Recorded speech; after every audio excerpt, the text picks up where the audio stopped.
Bien, vamos a comenzar. Pero lo voy a silenciar, sí.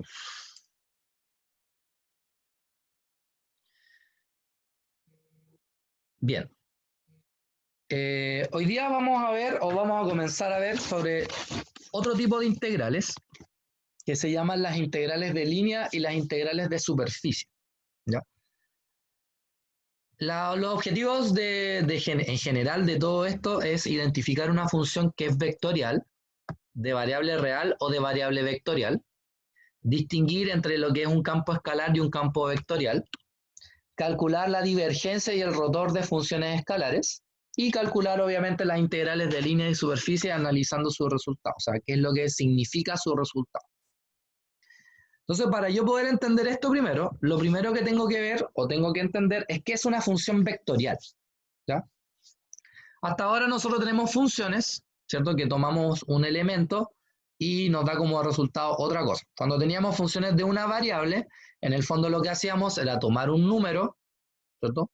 Se lo reemplazamos en una función y nos daba como resultado otro número. ¿Eso qué significa? Que teníamos un número y nos daba como resultado otro número. Cuando llegamos a cálculo 3, empezamos a ver funciones vectorial, o sea, ver funciones en varias variables, porque en el fondo lo que hacíamos era tomar un vector ahora, x, y, x, y, z, x, y, z, u, lo que sea, pero eso en el fondo es un vector. Y cuando yo le aplico una función a ese vector, me da como resultado un número. O sea, lo que yo transformo es un vector a un número. ¿Qué son funciones vectoriales? Su nombre lo indica. Las funciones vectoriales son funciones en las cuales yo tomo un número y ahora al revés lo transformo en un vector. O sea, yo antes tomaba el vector y lo transformaba en un número, ahora tomo el número y lo transformo en un vector. Por eso son funciones vectoriales. ¿Ya? Ahora, una función vectorial se puede escribir así, como f de t, y lleva una flechita arriba, porque como ustedes bien saben, en física sobre todo vector tiene una saeta arriba, porque tiene dirección, sentido y magnitud. Y este tiene n componentes. Cada una de estas mini funciones que están acá son componentes de la función original. Si n valiera 3, o sea, si esta función transforma en tríos ordenados a un número, lo que tendría es esto. F de t flechita igual a f1 de t, f2 de t, f3 de t. Este es un trío ordenado y hay otra forma de escribir vectores que no solamente es usando la notación de, ¿cómo se llama? De pares ordenados, de tríos ordenados o de n-hadas, ¿cierto? También está la notación de los vectores unitarios. No sé si se acuerdan de esto. I, J y K, que lo deberían haber visto en física. No sé si en matemática, pero por lo menos en física. ¿Se acuerdan o no? Sí, profe. Sobre todo los que están en electromagnetismo les tiene que sonar mucho esto porque en electro se trabaja mucho con vectores al principio. Bueno, entonces la primera componente está asociada a un I unitario que está asociada al eje X. La segunda componente está asociada a una J unitario que está asociado al eje Y. Y la tercera componente que está asociada a un K, que eso está asociado al eje Z. Entonces, en el fondo, ¿qué es lo que yo hago? Como les dije, tomo un número y esto lo transformo a vectores. Como por ejemplo acá, f de t es igual al coseno de t según i, más seno de t según j. Y t pertenece al intervalo del 0 al 2pi. O sea que t es el número al cual le vamos a llamar parámetro. ¿Ya? Entonces el parámetro t, ¿cierto? Es el número que cada vez que yo reemplazo acá, en el coseno y en el seno, obtengo una nueva función. O sea, obtengo un vector. Si yo graficara todos estos vectores, todos los vectores me darían esta circunferencia. Por lo tanto, esta función en el plano es xy representa una circunferencia. ¿Ya?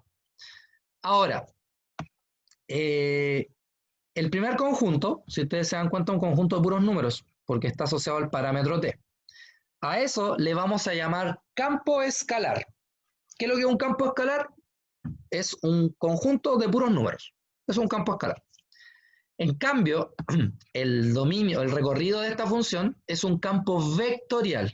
¿Por qué? Porque mi conjunto ahora son vectores.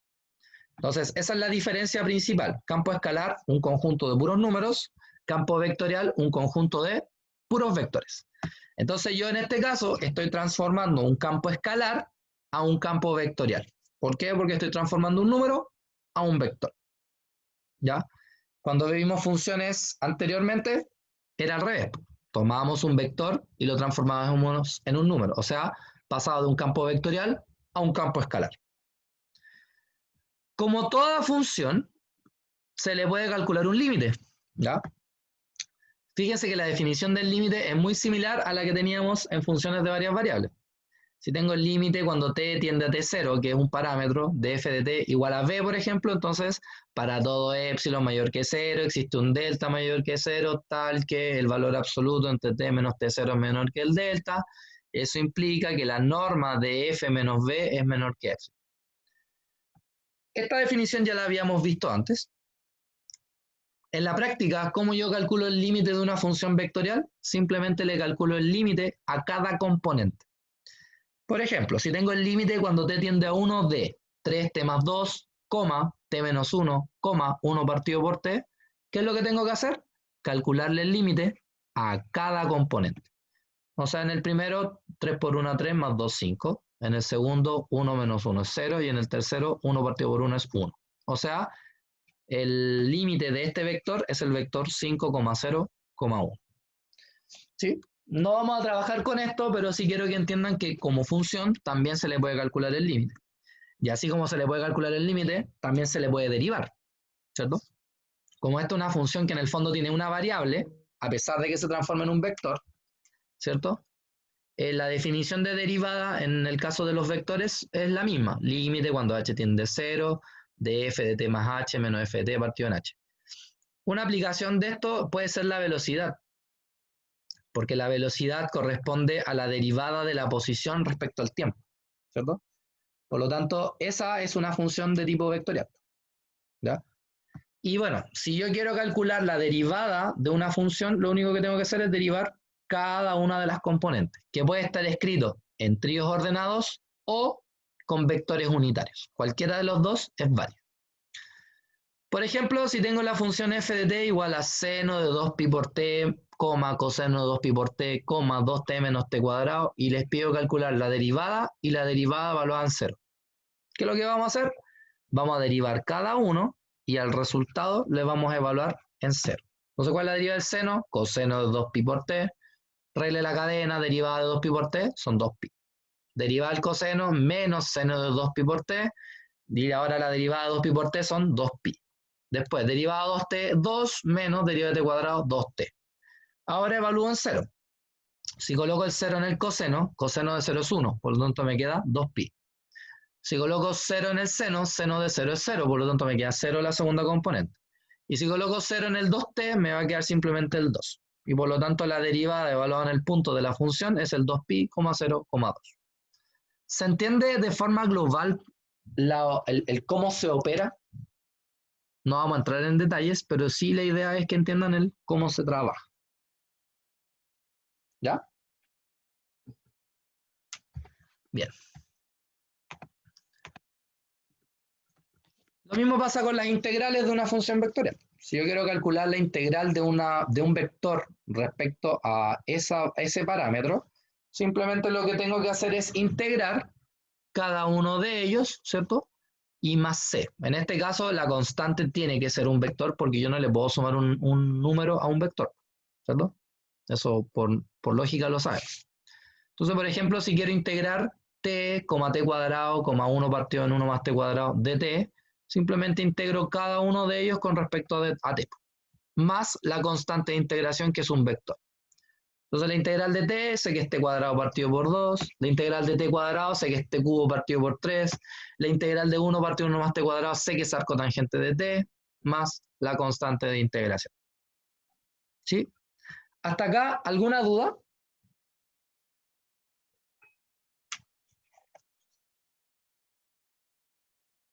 ¿Algo que no les quede claro? Es solamente lo conceptual, ¿ya? Bueno, a lo que nos lleva. Función vectorial en varias variables. ¿Qué es lo que es una función vectorial en varias variables? Es una función que transforma un vector a otro vector, ¿ya? No necesariamente transformo vectores desde Rn hasta Rn, puede ser de Rn a Rm. O sea, puedo transformar vectores de R2 y que me quede uno de R3, o puedo transformar vectores de R3 y que se transformen en R2, o puedo transformar un vector de 5 coordenadas a uno de 8 coordenadas, etc. ¿Ya? Pero esto transforma un campo vectorial a otro campo vectorial. Ejemplos de funciones vectoriales en varias variables. Por ejemplo, esta función. Esta función transforma los pares x, y a otra función que también tiene x, y. Va.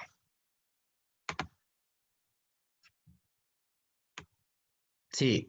De hecho, las funciones son casi transformaciones lineales. O sea, las transformaciones lineales son funciones en el fondo. Su diferencia es que cumplen con ciertas características. ¿Cachai? O sea, toda transformación lineal es una función, pero no toda función es una transformación lineal. A eso se refiere. Buena, ¿cómo se llama? Analogía. No sé por qué no se me ve, ahora sí se... Ya. Continuamos entonces. Bien, entonces, como les dije, f de x, y es una función que toma un par ordenado y lo transforma en un vector que también tiene dos coordenadas, la que está asociada al i unitario y la que está asociada al j unitario. Y cada uno de ellos está acompañado de una función asociada a x, y. Por ejemplo, f de x, y puede ser el x cuadrado más 5y y el otro logaritmo natural de x por y. Uno con y y el otro con j. ¿Alguien se acuerda de esto? ¿Qué significaba ese triangulito vector f? ¿Gradiente? Muy bien. La gradiente en sí es una función vectorial en varias variables. ¿Ya? ¿Por qué? Porque si bien es cierto, tomo una función normal, ¿cierto? Y la transformo en un vector, pero la gradiente en sí, o por sí sola, es una función vectorial, porque transforma a vectores. Sabemos más o menos, ¿y cómo se llama ese triangulito? ¿Se acuerdan? No se acuerdan, no importa. La vamos a repasar igual.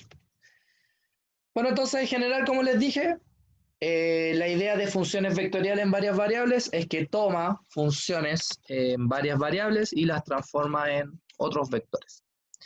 Lo mismo pasa con el límite, se calcula el límite de cada uno. Lo mismo pasa con la derivada, se deriva cada uno, pero como esta tiene derivadas parciales porque son varias variables, entonces se deriva respecto a x cada una, respecto a y cada una. Y lo mismo con la integral. ¿Ya? O sea, la técnica es la misma. Sin embargo, ven acá está. Por ejemplo, puedo transformar vectores de R3 a R2. Así de simple. Bueno, matemáticamente existe algo que se llama el operador. Un operador es una estructura que cuando se le aplica una función, este me da como resultado un vector. ¿Sí? O una función vectorial para ser más específico. Este es el operador, que es el operador nabla, que es justamente el triangulito que yo les decía. Y tiene una flecha arriba, ¿por qué? Porque está asociado a un vector. ¿Ya? Tenemos la derivada parcial con respecto a x según y. No la coloqué acá al lado porque pareciera que va a derivar al y, no. Por eso la coloqué primero, la coloqué adelante. Más j, la derivada con respecto a y, más k, la derivada respecto a z. Si ustedes miran esa expresión, no aparece ninguna f dentro de la d de derivada. ¿Y eso es por qué? Porque el operador nabla no existe por sí solo. ¿Ya? La única forma que tenga un significado es aplicándosela a una función. Y la primera que ustedes conocieron fue la gradiente, ¿cierto? Entonces, si yo la gradiente o el operador nabla se lo aplico a una función, este transforma esta función, que es una función vectorial o una función, un campo escalar, lo transforma en un campo vectorial, ¿cierto? Entonces acá, fíjense que la f se coloca en cada uno de los términos de la deriva. Eso ya lo sabemos hacer. La única diferencia es que cuando lo hicimos lo escribíamos como trío ordenado, pero si eso lo transcribo a notación de vectores unitarios, tenemos esta notación. Entonces, la gracia de la gradiente es transformar un campo escalar a un campo vectorial. Sin embargo, la gradiente no es la única operación que puede existir entre el operador nabla y una función, ¿ya? También existe otra que se llama la divergencia. Dígame. En la diapositiva anterior, ¿por qué en la Z le puso K? Toda la razón, ese es Z. Lo voy a cambiar al tiro cuando se los subo. Buena acotación. Ya mi computador. Oh, tanta más lenta que... Pantalla azul. Bueno, ahora con mi 10% me voy a comprar un computador más grande, ¿cachai? Un computador mejor. ¿Cuánto será mi 10% de AFP? ¿Unos 15 millones? ¿A dónde? Hoy se quedó pegado. Profe, aprovechando que está pegado, ¿puede explicar de nuevo por qué no está la F con la D? Es un operador. Su escritura es así, ¿cachai? Y esto por sí solo no existe. Para que exista, se la tienes que aplicar a una función. ¿Cachai? Ah, ya. No tiene ningún sentido D de dx. ¿Y D de dx de quién? Pues? No sabía. Por eso se llaman operadores, porque operan sobre funciones. Por sí solo no tiene ningún sentido. ¿Ya? Y este es el operador siempre. O sea, cada vez que tú veas ese símbolo, está asociado a ese operador. Como por ejemplo lo que vamos a hablar ahora, que es la divergencia. La divergencia de f se define. ¿Alguien sabe qué significa ese punto entre dos vectores? Porque en el fondo el nabla es un vector. ¿El producto ¿Cómo punto? se llama ese producto entre dos ¿Producto vectores? escalar? Bien, Producto cruz. producto escalar o producto punto. Por eso hay un punto. ¿Ya? Producto escalar. Y se llama producto escalar porque el producto escalar transforma dos vectores a un escalar. O sea, en el fondo, la divergencia lo que hace es transformar un campo vectorial a un campo escalar. Entonces, ¿quién era el nabla? Si nos recordamos, el nabla era I de A de X más J de A de Y más K de A de Z. Punto. ¿Quién era F? Si nos recordamos, F era F1 por I más F2 J más F3 K. ¿Alguien se acuerda cómo se opera el producto punto entre dos vectores? Era el primero por el primero más el segundo por el segundo más el tercero por el tercero. O sea que el DA de X, ¿con quién va a funcionar? Con el F1, que ahí está. Después un más. El DA de Y, ¿con quién va a funcionar? Con el F2, que está ahí. Más el DA de Z, ¿con quién va a funcionar? Con el F3. Y como esto es una suma de tres derivadas parciales que no son vectores, entonces esto en el fondo es una expresión escalar. Es simplemente un número. Veamos un ejemplo de la divergencia. Entonces vamos a suponer que yo les digo que f es x, y, z y les digo que x y z y unitario más x cuadrado y cuadrado z j unitario y más y z cubo k unitario. Y les pido calcular la divergencia de f. Entonces, ¿cómo se calculaba la divergencia? La divergencia es el producto punto entre el nabla, que es este que está acá, y f, que vendría siendo la función que les anoté al principio, xzi más x cuadrado y cuadrado zj más y z cubo k. Entonces, según la definición de producto punto, la derivada con respecto a x va a ser aplicada en x y z, más la derivada con respecto a y va a ser aplicada ¿con quién? Con x cuadrado y cuadrado z, más la derivada con respecto a z va a ser aplicada al y z cubo. Entonces ahora derivo. ¿Cuál es la derivada con respecto a x de x y z? Simplemente iz. ¿Cuál es la derivada parcial con respecto a y de esa expresión? Baja el 2, entonces me va a quedar 2x cuadrado y z. Más, ¿cuál es la derivada parcial de z con respecto a y z cubo? Baja el 3, entonces me queda 3 y z cuadrado. Y de esa manera entonces calculé la divergencia de esa función. ¿Alguna duda?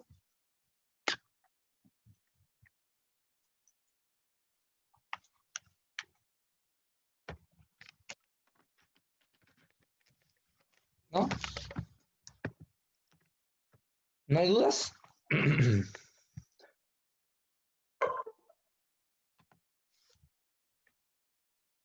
Bien.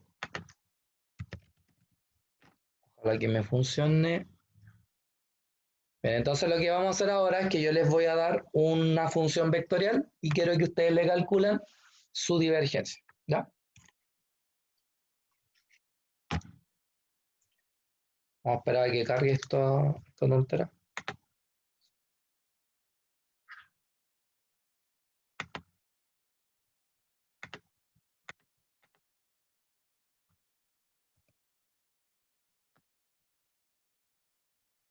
Esto lo de la divergencia lo vieron en ecuación, o sea, en electro, ¿no?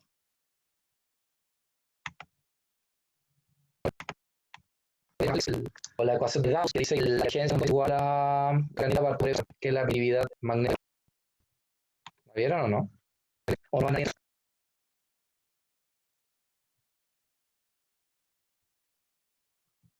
¿O me quedé? Yo no lo tomé, profe. Ah, ya.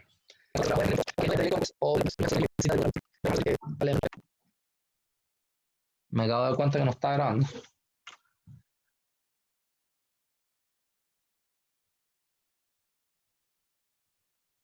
¿Alguna duda?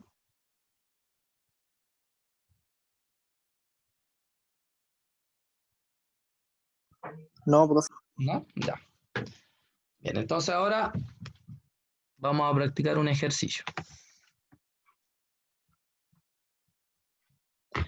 Entonces, bien,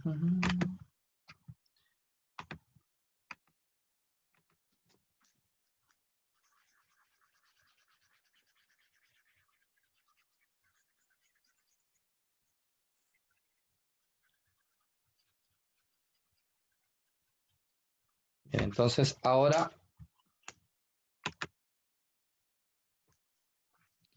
yo les voy a dar la función x y z de x cuadrado y unitario menos z cubo x j unitario más y cuadrado z k unitario. Entonces quiero que ustedes calculen el rotacional de f o Nabla cruz f. ¿Sí?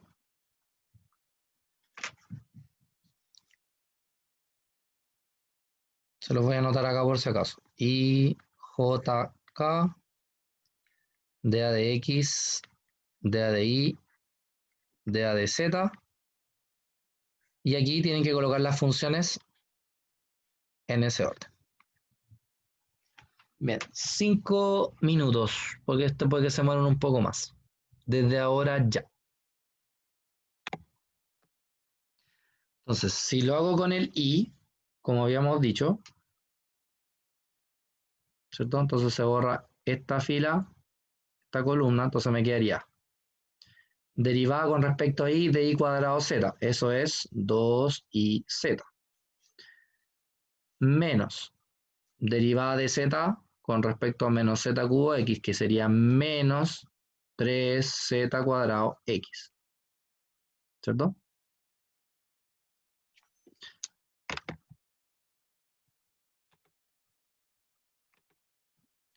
Después por fórmula viene menos J, paréntesis.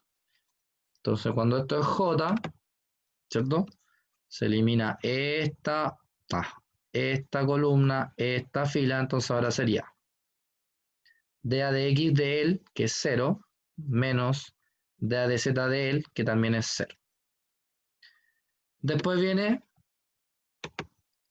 más K.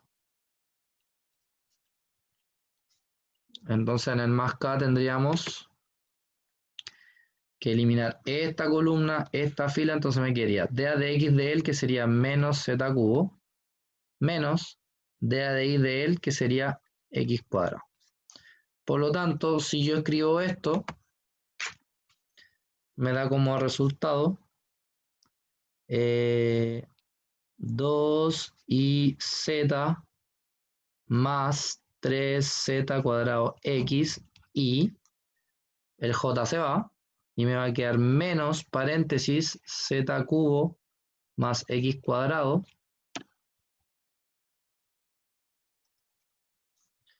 z cubo más x cuadrado según k. Y ahí tenemos entonces el rotor o el rotacional de esa función. ¿Sí? ¿Todos llegaron a eso? Sí, yo llegué a eso. Y yo también llegué a eso. Ya, bacán. Perfecto. Profe, los signos que van afuera del paréntesis vienen de la misma función. ¿Cuál es el que está en el K? Y los de arriba, del I, J, K.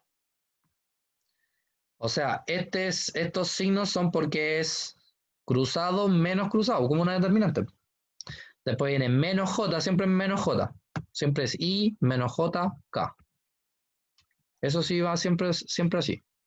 Lo que va al medio va a depender de tu función, obviamente. Y el signo del medio siempre es menos porque es cruzado menos cruzado. Sí, le preguntaba por el de afuera. ¿Por menos J ese tú? ¿O por el menos Z cubo más X cuadrado? De afuera del paréntesis, pero ya me respondió, gracias. Ah, ya. Ya, perfecto. Bueno, esos son las tres operadores que vamos a trabajar. ¿Ya? Son importantes de ver. Y son los que vamos a utilizar un poquito más adelante, posiblemente. ¿Ya? Pero no hoy día, yo creo que el viernes. Bien, vamos a una integral que se conoce como la integral de línea. ¿Ya? Las integrales de línea tienen esta notación. Integral, tienen como un circulito y abajo una C. Se llaman integrales de línea porque son integrales que están asociadas a una curva y representan directamente el área que encierra una curva, para ser específico. Eso es lo que representa una integral de línea. ¿Ya? Ahora, esta curva es una curva que está parametrizada. ¿Qué significa eso? Que está todo en función de un parámetro que en este caso va a ser el parámetro t. ¿Ya? A esta curva le vamos a llamar alfa y si se dan cuenta es un vector, ¿cierto? Y este vector alfa se llama curva de integración. Le escribí acá como la definición de integral de línea porque es la misma definición que se ocupaba antes. ¿Ya? Pero esto en el fondo es lo que vamos a trabajar. El ds representa la diferencial de toda la línea, para ser específico. ¿Cómo yo puedo calcular una integral de línea? Hay diversas formas. La primera forma es que ¿qué pasa cuando la variable x, la variable y y la variable z están parametrizadas en un parámetro t? O sea que las tres en el fondo dependen de una sola variable que es t. Cuando eso pasa, la integral de línea se va a transformar en una integral simple desde a hasta b. A y b son los límites asociados al parámetro, ¿ya? De la función evaluada en ese parámetro multiplicado por la norma de la derivada de la curva. Esa es la fórmula de la integral. Veamos un ejemplo para que lo vean. Sin ejemplo no hay nada. Dice calcular la integral curvilínea o de línea, cualquiera de las dos notaciones o dichos es válida, de x cuadrado y cuadrado al cuadrado de s. Y nos dicen que c es una circunferencia que tiene esta ecuación. X igual a coseno de t, y igual a seno de t. O sea, prácticamente estamos hablando de coordenadas polares. ¿Quién es el parámetro acá? El parámetro acá es t. Él es el parámetro. ¿Ya? Entonces, lo primero que tengo que definir es quién es mi curva de integración. Mi curva de integración es el alfa. ¿Ya? Que en este caso es el x, y. Pues, ¿quién es el x? A coseno de t. ¿Quién es el y? A seno de t. Como me están hablando de una circunferencia completa y t está asociado al ángulo, significa que los límites de integración de t van desde el 0 hasta el 2pi. Una vez que defino quién es mi curva de integración, lo que tengo que hacer ahora es encontrar la norma de la derivada. Entonces lo primero que voy a hacer es derivar la curva de integración. ¿Cómo se derivaba una curva de integración? Uno cada uno. ¿Cuál es la derivada de a coseno de t? Menos a seno de t. ¿Cuál es la derivada de a seno de t? A coseno de t. Una vez que tengo esa derivada, le calculo la norma. ¿Cómo se calculaba la norma? La raíz cuadrada de la primera componente al cuadrado más la segunda componente al cuadrado. Si yo elevo al cuadrado él, me va a quedar a cuadrado seno cuadrado t más a cuadrado coseno cuadrado t. Yo ya supongo que saben que a cuadrado seno cuadrado t más a cuadrado coseno cuadrado t me va a dar a cuadrado, ¿cierto? Porque si factorizo por a, me va a aparecer la identidad trigonométrica seno cuadrado más coseno cuadrado, que es 1. O sea, me va a quedar raíz de a cuadrado. ¿Y cuál es la raíz de a cuadrado? A. Por lo tanto, ya sabemos quién es la norma de este vector. Es como una especie de jacobiano, en el sentido que va a aparecer acompañando a este ds. Entonces, para efectos de este cálculo, esta integral curvilínea o de línea se va a transformar en una integral definida de 0 a 2pi, donde dice x, voy a colocar a coseno de t, por eso me quedó a cuadrado coseno cuadrado de t, más, donde dice y cuadrado, voy a colocar a cuadrado seno cuadrado de t, al cuadrado, por. ¿Quién va a ser el ds? El ds es la norma multiplicada por dt. Ya sabemos que a cuadrado coseno cuadrado más a cuadrado seno cuadrado es a cuadrado. Elevado al cuadrado es a elevado a 4. Y con el a de afuera me queda a elevado a 5. Aquí ese es un 5. Voy a cambiar el tiro. Entonces, ¿qué ocurre acá? Ocurre que el a no tiene nada que ver con el t, por lo tanto el a es una constante. Así que simplemente integro el dt. La integral de dt es t, evaluado entre 0 y 2pi. Entonces, donde dice t voy a colocar 2pi, entonces me queda 2pi por a elevado a 5. ¿Se entendió? Sí, profe. ¿Sí? Bien, esto es exclusivamente cuando hablamos de integrales de línea, y esta integral de línea tiene una función donde cada variable está parametrizada con una variable y un parámetro. Existen otras, pues existe cuando el y depende del x, o el z depende del x y del y, o las tres son independientes, o incluso por ahí va a aparecer un término que quizás lo vieron en ecuaciones diferenciales, que tiene que ver con la diferencial exacta, ¿ya? Por si acaso, pero eso lo vamos a ver el viernes. Bueno, acá hay otro ejemplo asociado a lo mismo. Dice calcular la integral curvilínea, entonces tenemos la integral curvilínea de s partido por x cuadrado más y cuadrado más z cuadrado, donde c es la primera espira de la hélice circular. Y aquí nos dan el x, el y y el z con un parámetro. Ese parámetro es t. A y b son constantes. ¿Ya? Entonces, ¿qué dijimos primero? Vamos a definir la curva de integración, que es el alfa, que sería a coseno de t, a seno de t, bt. ¿Cierto? Donde t, como está asociado a una espira completa, es como una circunferencia completa, por lo tanto t está entre 0 y 2pi. ¿Qué teníamos que hacer ahora? Derivar con respecto a t. Entonces, si yo derivo a coseno de t con respecto a t, me da menos a seno de t, después el otro me da a coseno de t y el otro me da simplemente b. Luego calcula la norma. ¿Cómo era la norma? La raíz del primero al cuadrado, más el segundo al cuadrado, más el tercero al cuadrado. ¿Cierto? El primero con el segundo me va a quedar a cuadrado. Por lo tanto, esta norma me da raíz de a cuadrado más b cuadrado. Ese es el término que va acompañado al ds, que se va a transformar en la raíz por dt. ¿Cierto? Entonces la integral curvilínea se va a transformar en integral definida de 0 a 2pi. Tenemos esa raíz, tenemos dt. Y ahora tenemos que reemplazar el x, el y y el z. Entonces yo sé que x es a coseno cuadrado de t más a seno cuadrado de t más bt al cuadrado. Elevo eso al cuadrado y ya sé que me va a quedar el primero con el segundo, me va a dar a cuadrado. O sea, me queda a cuadrado más b cuadrado t cuadrado. La raíz, que es una constante, sale fuera de la integral. Voy a factorizar el término de abajo por b cuadrado. Entonces, como voy a factorizar por b cuadrado, va a aparecer un b cuadrado en el denominador, y debajo de este a cuadrado también va a aparecer un b cuadrado. ¿Por qué? Porque ahora me fijo que esa integral que me quedó es una fórmula. La fórmula es 1 partido por el AB sin los cuadrados, por el arco tangente de T partido por el AB sin los cuadrados. Entonces ahora este B sube, ¿cierto? Lo evalúo entre 0 y 2pi. Ese B con ese B se va, entonces me queda raíz de A cuadrado, B cuadrado, AB. Si evalúo en 0, el arco tangente de 0 es 0. Por lo tanto me queda arco tangente de 2pi B partido por A. Y ahí entonces encontré la integral curvilínea de esa función respecto a esa curva.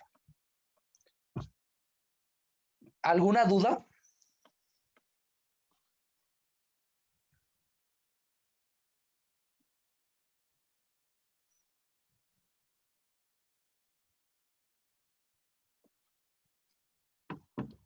¿No?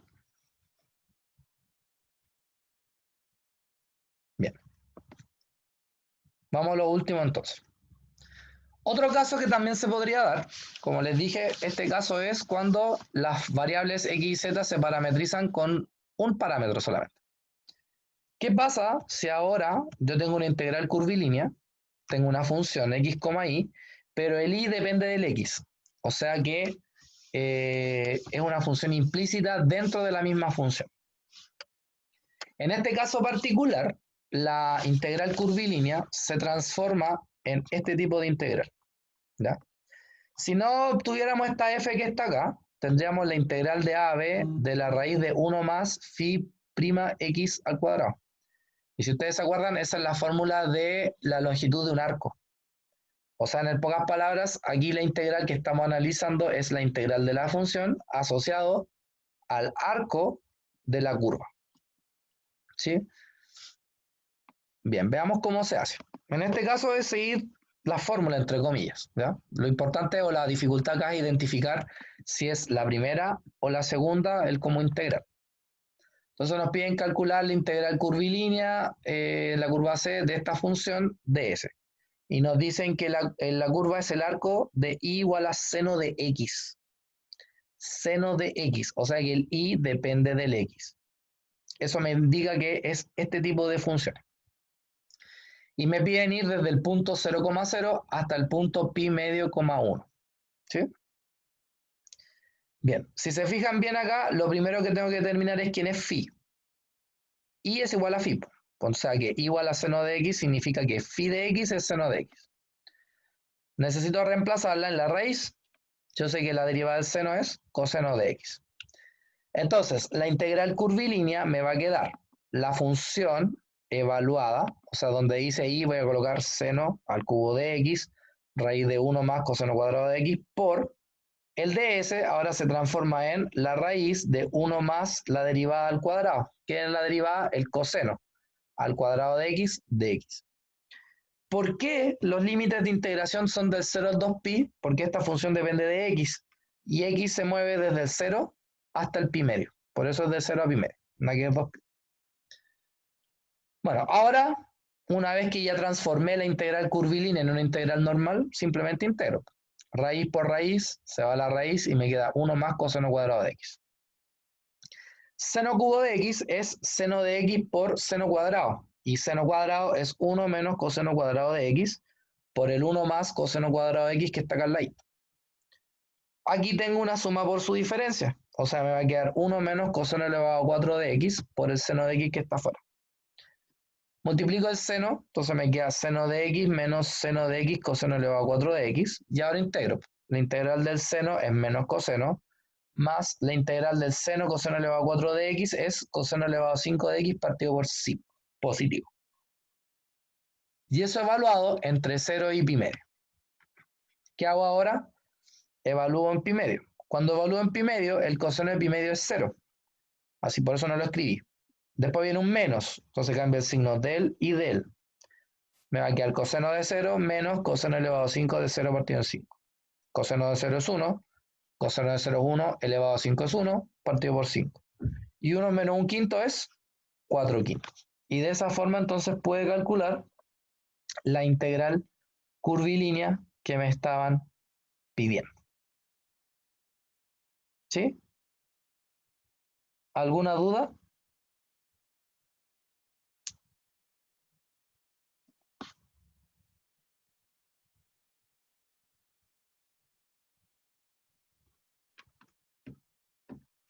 ¿No? Bien. Eso es lo que vamos a ver el día de hoy. La próxima clase, que es el viernes, ¿ya? Vamos a terminar de ver las integrales de línea y vamos a ver las integrales de superficie. Con eso terminamos la materia de cálculo 3.